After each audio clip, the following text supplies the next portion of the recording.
itu biasanya ada dua, satu dari boiler dan satu dari generator. Tapi sekarang generator jarang digunakan, tapi mereka menggunakan boiler. Jadi memaksimalkan gas buang daripada boiler. Karena biasanya ketika loading atau discharge, boiler ini tetap berjalan untuk memanaskan daripada muatan itu sendiri. Jika muatan adalah crude oil ya.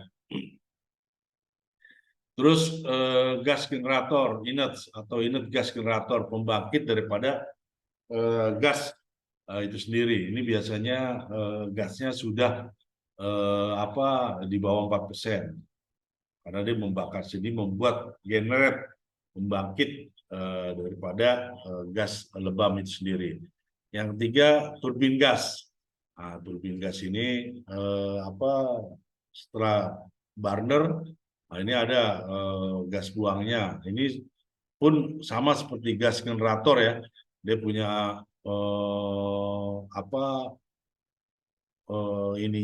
hasilnya di bawah 4% after burner. Tapi gas turbin gas ini jarang di atas kapal karena sudah tidak ada kapal turbin gas ya, kecuali di pabrik-pabrik. Biasanya ketika tangki-tangki di darat itu akan di cleaning ya, biasanya mereka menggunakan turbin gas. Kualitas kontrol pembakaran yang baik boiler kapal diperlukan untuk mencapai oksigen isi 4% ya, ini bukan 5%. Untuk mendapatkan kualitas ini mungkin perlu menggunakan kontrol pembakaran otomatis. Jadi inert gas ini biasanya sistemnya sudah otomatis.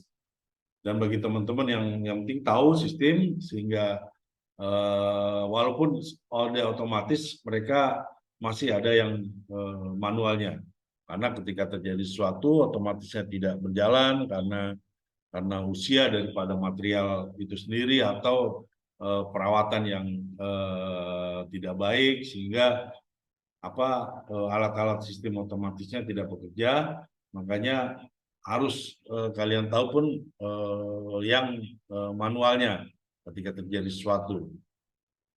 Jadi gas inert itu untuk apa aja sih lakukan di atas kapal? Nah, ada 3 penggunaan daripada gas inert. Pertama adalah untuk inerting atau inerting, untuk terus purging, pembilasan, terus gas spraying. Jadi 3 hal ini menggunakan gas inert ya, untuk menekan, membuang gas-gas yang ada untuk menukar gas. Misalnya kalau inerting, berarti gas inert yang masuk ke dalam tangki. Diperlukan oksigen di bawah 8% agar tidak terjadi kebakaran. Segitiga kebakaran tidak terjadi.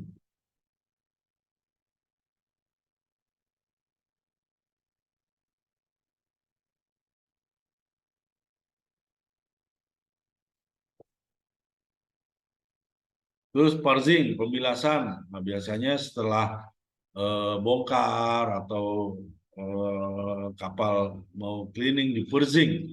Purging dengan menggunakan gas inert, ya, gas inert membuang semua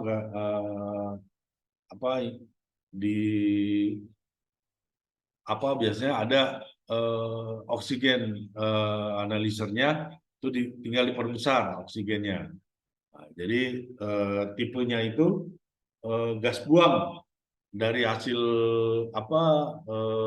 boiler tadi ada 2 pipa. Satu manifold yang akan terbuang ke atmosfer, satu masuk ke dalam sistem. Nah, di sana ada klep, ada valve yang mengatur besar kecilnya gas buang yang akan masuk ke dalam sistem. Terus gas spraying ini memasukkan gas oksigen sebanyak mungkin ke dalam tangki. Mungkin akan ada cleaning, atau ada infeksi dalam tangki, sehingga gas dalam tangki harus gas spraying, oksigennya di atas 20%, agar manusia atau human bisa masuk ke dalam tangki itu. Kalau purging, pembilasan, biasanya akan cleaning atau akan loading atau akan discharge. Nah, seperti tadi kapal akan loading, nah, biasanya gas inert di dalam tangki itu harus sudah mencukupi. Jadi oksigen di bawah 8%, gas nitrogennya di atas 80%, ya, agar tidak terjadi ketika droplet atau muatan itu masuk, oksigen akan terbuang.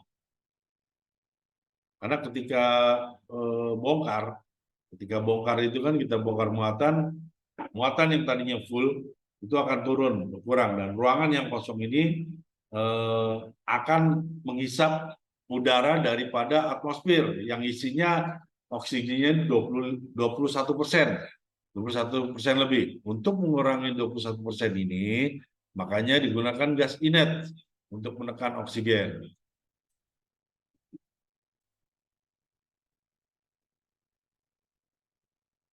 Oke, fungsi dan desain. Jadi inner gas sistem ini bekerjanya ya tadi untuk mengurangi gas oksigen. Ya kan, pengaturan tipikal gas terobong lebam ditujukan pada gambar 6. Nanti saya kirim gambar-gambarnya di WA ya, kalian pelajari. Katup pengatur tekanan gas dipasang di hilir blower untuk mengatur aliran gas ke tangki kargo.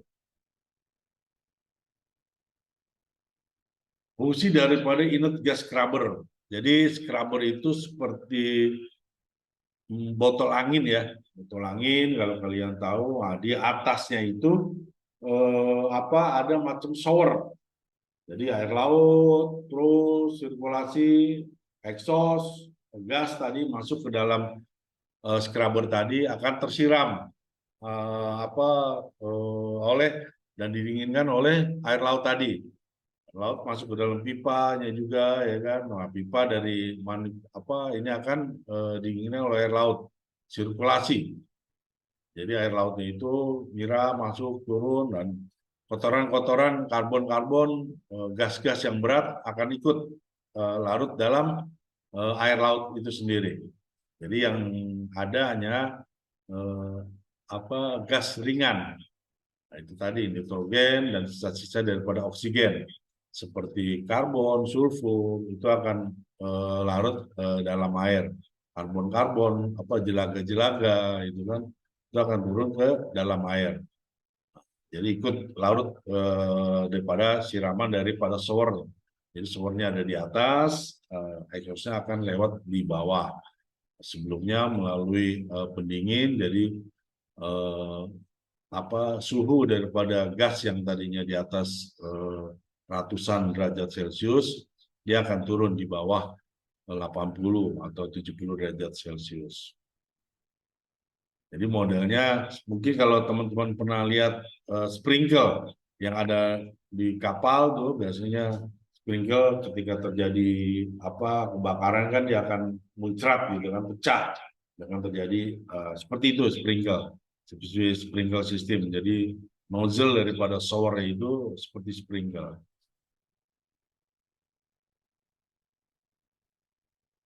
Jadi pertama adalah pembangkit daripada gas itu sendiri, bisa dari boiler dan bisa dari inner gas.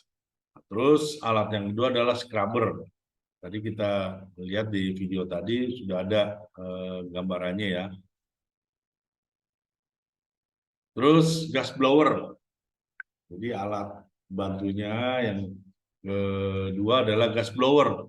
Gas blower ini untuk memberikan tekanan, dia hisap, dia punya mungkin ketika lewat di scrubber, gas-gas ini sudah beratnya turun, tekanan makin ringan, makanya dihisap oleh blower dan ditekan menuju sistem, menuju deck water seal. Nah, ini jadi agar tekanannya bisa melebihi daripada gas atmosfer. Atmosfer itu kan tekanannya 1 bar. Nah, dia di atas 1 bar mungkin 2 atau 2,5. Jadi sebelum masuk deck water seal, di sana ada sensor namanya oxygen analyzer. Nah, di oxygen analyzer ini kita bisa ngejudge berapa banyak yang gas yang kita butuhkan.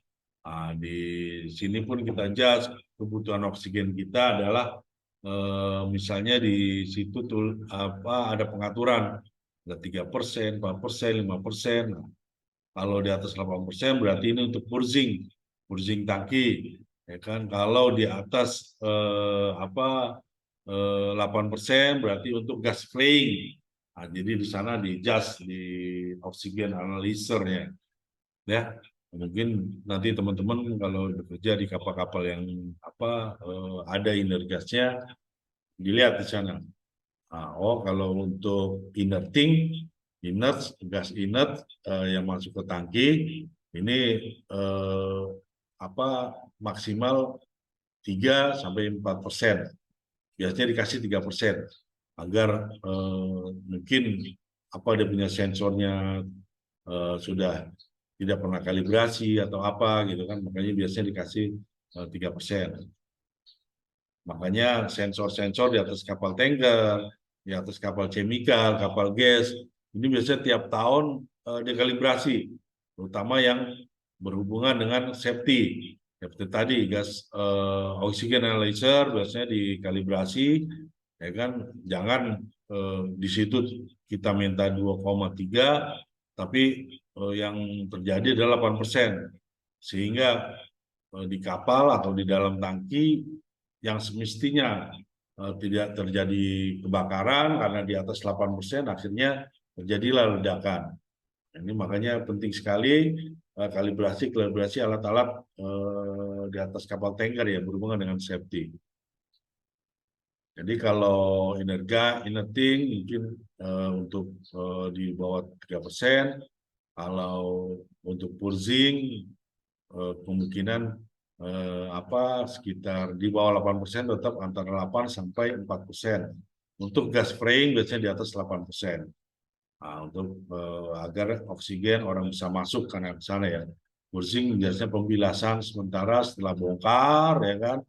Nah, ini ketika kapal belayar untuk loading, dipurging dulu, dibilas dulu untuk pengecekannya.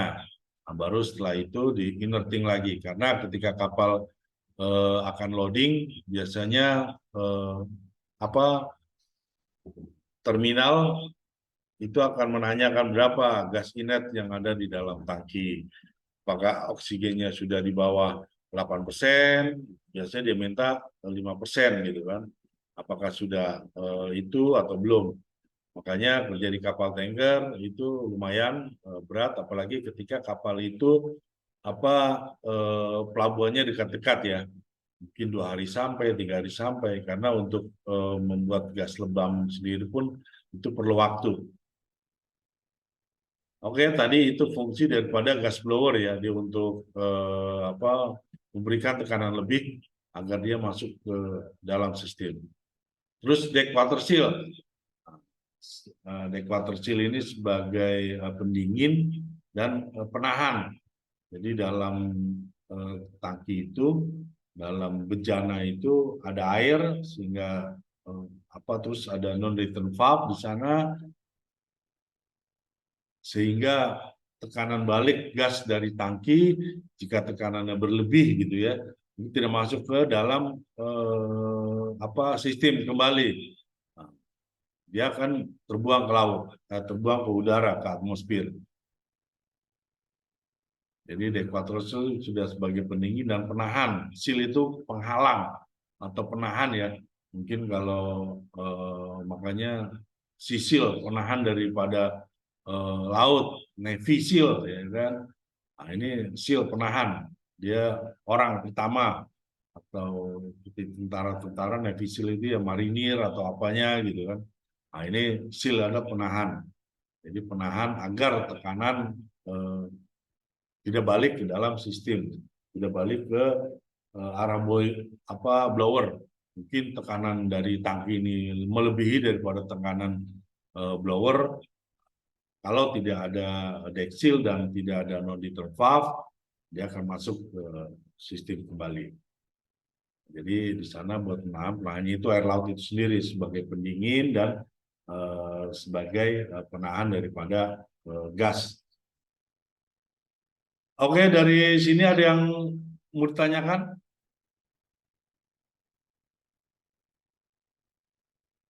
Oke, kalau tidak ada yang mau ditanyakan, equator sendiri itu ada dua tipe ya.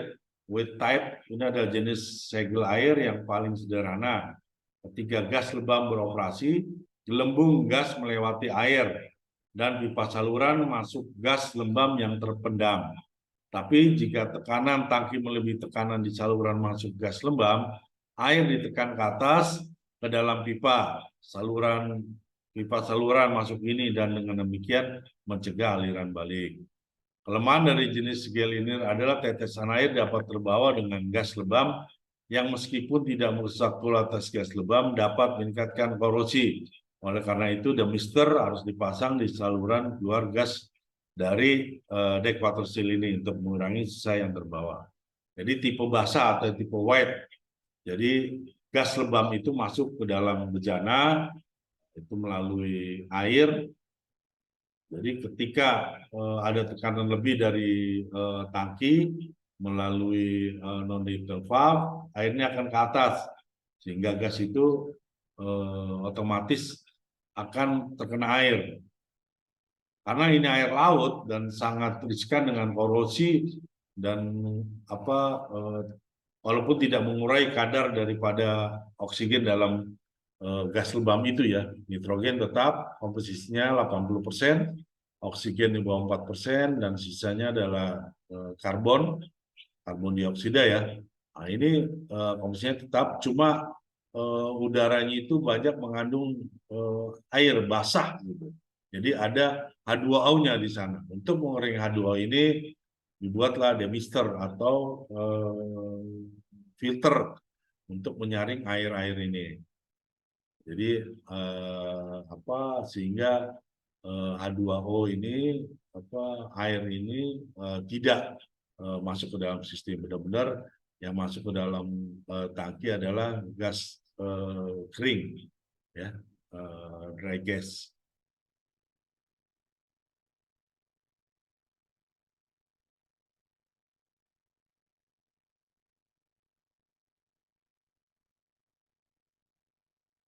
Jadi kalau mungkin kalian naik kapal, terus di situ ada filter atau ada demisternya, seperti apa ya? Ada yang seperti filter untuk turbo macam itu, ada juga yang seperti kawat-kawat halus dan rapat sekali. Ini yang menahan air agar tidak masuk ke dalam sistem. Ini semi dry tap. Nah, aliran gas lembam menarik air penyegel ke dalam ruang penahan terpisah dengan tindakan venturi sehingga menghindari atau setidaknya mengurangi jumlah tetesan air yang terbawa. Secara fungsional sama dengan tipe basah. Jadi dia ada jadi tetesan air yang karena kan ini gas walaupun sekitar panasnya 70-80%, ini di dalam dek water seal sendiri ini tekanannya itu di bawah 1 atmosfer karena air ejectornya ya, sehingga karena vakum atau di bawah 1 atmosfer, air ini bisa mendidih dengan suhu di bawah 100 derajat Celcius. Jadi tekanan menggelegak. Nah, ini yang membuat percikan-percikan air masuk ke dalam sistem daripada gas inertnya itu sendiri. Nah, ini sama sebenarnya dengan tipe wet ya. Cuma kapasitas airnya dia tidak terlalu banyak kapasitas tetesan airnya karena dibuat penangkap air. Jadi tidak seperti demister, tidak ada filter, tapi airnya itu gelegakan airnya itu jatuh ke samping kiri kanan, nah, tidak ke gas, tidak terbawa gas.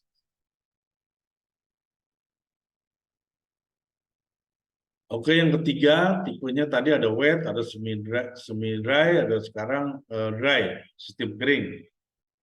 Pada tipe ini air dialirkan ketika instalasi gas inlet sedang beroperasi. gas mengalir ke tangki dan diisi dengan air ketika instalasi gas inlet dimatikan atau tekanan tangki melebihi tekanan pelepasan blower gas inlet. Jadi pengisian dan pengurasan dilakukan dengan katup yang dioperasikan secara otomatis yang dikeluarkan oleh level dalam dek water seal itu sendiri dan tangki penampung dan oleh kondisi pengoperasian dari blower. Jadi sistem dry ini sistem otomatis. Ya, jadi untuk penambahan dari dek water seal-nya itu sendiri berdasarkan water level.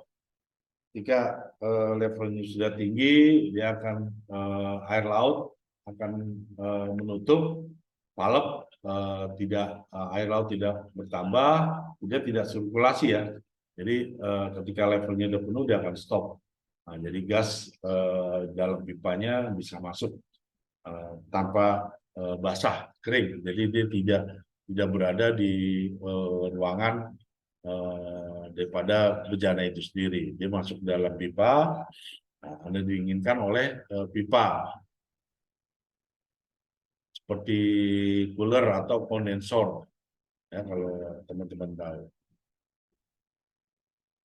Oke, dari sistem deck water seal yang 3 ini ada yang bertanyakan? Nanti sistem wet, sistem semi, sistem dry.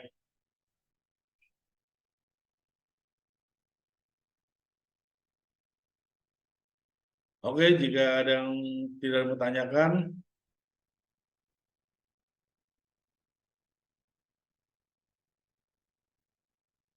kita lanjutkan kembali ya.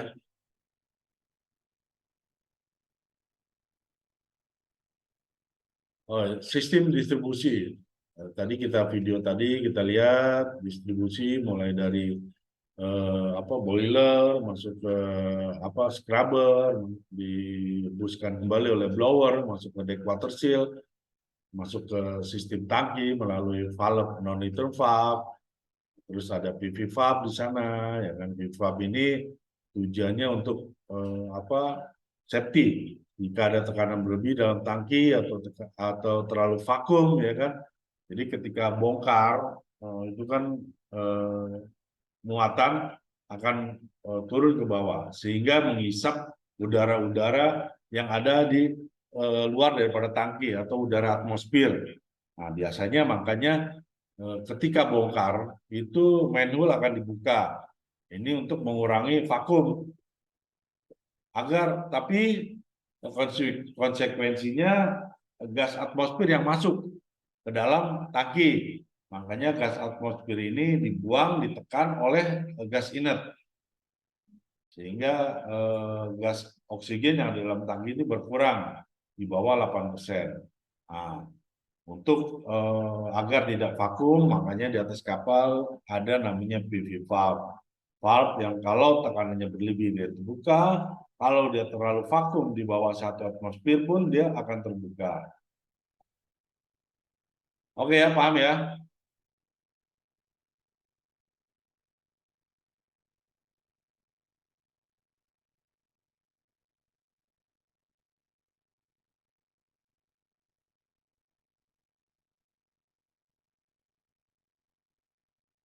Ini kartu pengatur tekanan, pengaturan resirkulasi. Jadi di sana ada non-return valve, ketika ada tekanan berlebih, ada yang terbuang ke udara atmosfer, ada yang bersirkulasi di dalam deck water seal. Jadi dia kembali ke water seal, di mau masuk dekat ini blower biasanya akan stop secara otomatis. Dia akan sirkulasi di sana. Nah, ketika ini berkurang, dia akan masuk kembali dan blower akan hidup atau tekanannya rendah.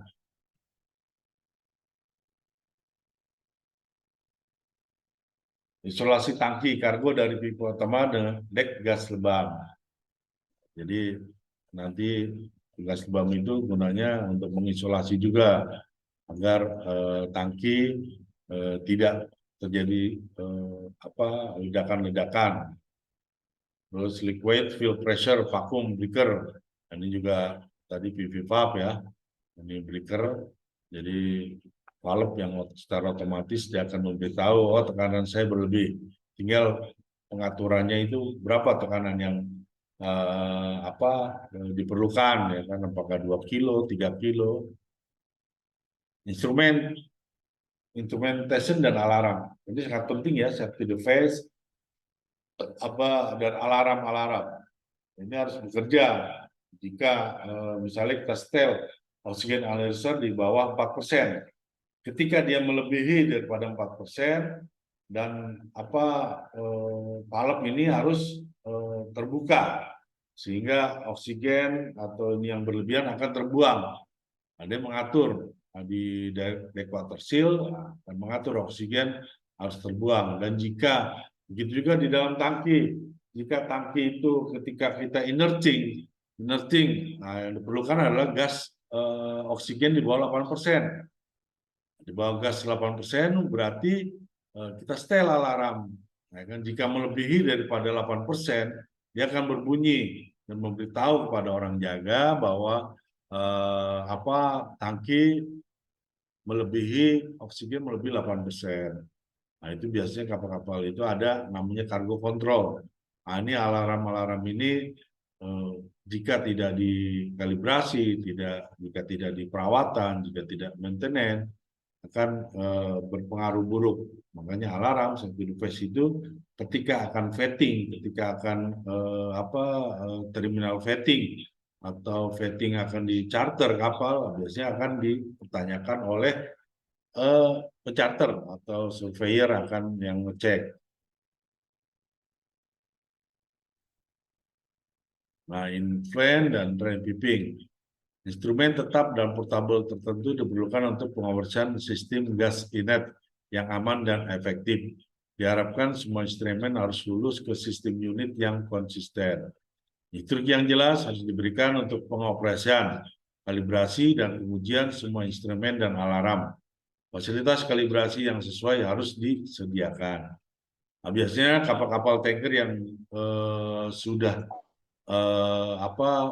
perusahaannya sudah bonafit, biasanya di atas kapal ada alat kalibrasinya. Nah, alat kalibrasinya untuk manometer, termometer, pressure gauge, atau untuk transmitternya ada di sana. Atau biasanya di perusahaan itu punya untuk transmitter ya. Mungkin kalau untuk kalibrasi pressure dan termometer ada di atas kapal, karena untuk pengecekan transmitter biasanya kan sekarang gauge atau soundingan itu sudah menggunakan sensor ya, walaupun masih ada yang konvensional ini ketika terjadi kerusakan tetap itu dipergunakan, tapi tetap menggunakan sekarang lebih canggih agar mempermudah kerja. Tapi pun ini harus tetap dirawat, makanya dia menggunakan transmitter, menggunakan ampere. Nah, ini biasanya perusahaan pelayaran tanker yang ini punya. Nah, biasanya pengecekan dilakukan mungkin 6 bulan sekali, atau ketika akan vetting, atau ketika masuk terminal. Nah, ini untuk pengecekan transmitternya biasanya ada di kantor, biasanya dipegang satu fleet itu satu, biasanya dipegang oleh superintendennya atau technical manajernya. Kalau di atas kapal ada, itu lebih bagus lagi. Tapi biasanya jarang karena ininya mahal ya. Terus yang tidak kalah pentingnya adalah seawater service. Nah, ini karena suplai air laut ke scrubber, ke deckwater seal, dan pendinginan yang lain ini sangat penting, sehingga biasanya seawater service untuk biasanya tulis scrubber, scrubber atau seawater service. Nah, biasanya kalau pompa seawater service-nya cuma satu, sistemnya itu harus bisa di backup oleh general service ya. Kalau seawater service-nya satu, tapi biasanya seawater service untuk Inergas itu ada dua. Walaupun dua, biasanya tetap ada backup dari sistemnya di backup oleh JS juga. Jadi sistemnya ada yang karena general service ya. mineral phase untuk ke mana aja. Jadi jelas air laut ini sangat dipentingkan karena jika tidak ada pendinginan atau tidak ada untuk membersihkan daripada di scrubber, gas yang dihasilkan tidak maksimal. Ya, mungkin penuh kotoran, mungkin oksigen bisa kurang di bawah 4%, tapi karbon apanya ya kan, jelaga-jelaganya itu dan panasnya daripada gas itu tidak bisa terkontrol di bawah 70 derajat Celcius, di bawah 60, apalagi di equator still harus keluarnya sudah eh, 5 derajat di atas air laut, atau seperti udara atmosfer tekanannya ya.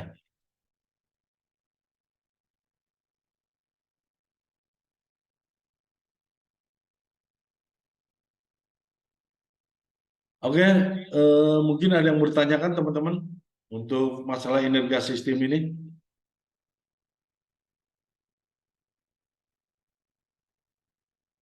Tidak ada, Pak.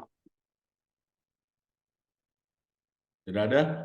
Oke, kalau nggak ada, eh, kita ini ya, kita open video, kita foto untuk laporan kegiatan belajar mengajarnya.